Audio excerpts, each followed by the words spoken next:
স্রষ্টার কোড, ওহির অ্যালগোরিদমে মানবতার রূপান্তর, ইসলাম প্রোগ্রামিং মানব আত্মার বিবর্তন। এপিসোড। আসসালামু আলাইকুম। দয়ার কোড সিরিজের তৃতীয় পর্বে আপনাদের স্বাগতম, যেখানে আমরা মানব জীবনের গোপন প্রোগ্রামিং নিয়ে আলোচনা করব। আজ আমরা নূহ এর গল্প থেকে শিখব কিভাবে একটি সিস্টেম রিসেট মানবতাকে নতুন করে শুরু করার সুযোগ দিয়েছিল। নূহ এর সময়ে পৃথিবী যেন বাগি কোডে ভরে গিয়েছিল, যেখানে নৈতিকতা ও মূল্যবোধের সিস্টেম ক্র্যাশ করছিল। তিনি ছিলেন একজন দূরদর্শী প্রোগ্রামার, যিনি মানুষকে এই সিস্টেম এরর সম্পর্কে বারবার সতর্ক করেছিলেন।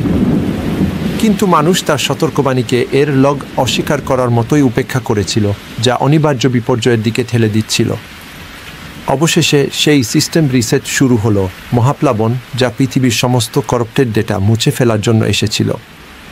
নূহ এর নৌকা ছিল এই সিস্টেম রিসেটের মধ্যে মানবজাতির জন্য একমাত্র ব্যাকআপ এবং পরিত্রাণের উপায়। এই মহাপ্লাবন ছিল এক বিশাল সিস্টেম ওয়াইপ, যা বিশ্বাসীদের জন্য নতুন এক শুরুর পথ খুলে দিয়েছিল। প্লাবনের পর পৃথিবী যেন একটি রিবুট করা সিস্টেম এর মতো নতুন করে জেগে উঠল, যেখানে দয়ার কোড আবার সক্রিয় হল। এই গল্প আমাদের শেখায় যে জীবনের বাগ এবং এররগুলোকে সময়মতো ঠিক না করলে একটি বড় রিসেট অনিবার্য হতে পারে। আমাদের আধুনিক জীবনেও এই শিক্ষা অত্যন্ত প্রাসঙ্গিক। আমাদের উচিত সতর্কবাণীগুলো মনোযোগ দিয়ে শোনা। পরবর্তী পর্বে আমরা দয়ার কোডের আরও গভীরে প্রবেশ করব। আমাদের সাথে থাকুন এবং চ্যানেলটি সাবস্ক্রাইব করুন। যখন আর কোনো পবিত্রতা অবশিষ্ট রইল না, তখন আল্লাহ তাআলা দিলেন এক divine command, execute flood easy. নূহ এর হাতে ছিল একমাত্র ব্যাকআপ সার্ভার, নৌকা, যা আল্লাহর হুকুমে তৈরি হচ্ছিল। এই নৌকায় সেভ করা হচ্ছিল প্রতিটি পবিত্র প্রাণ, যাতে পৃথিবী রিস্টার্ট হলে জীবন আবার চলতে পারে।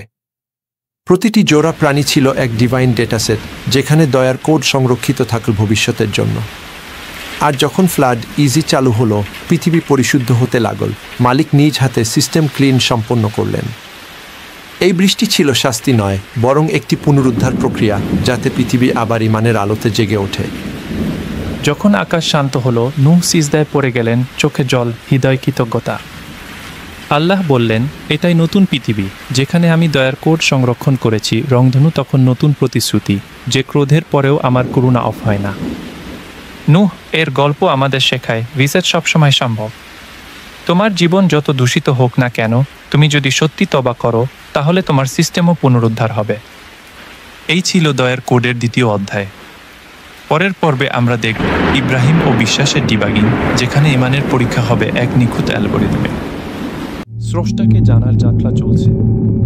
কোড বদলে শুধু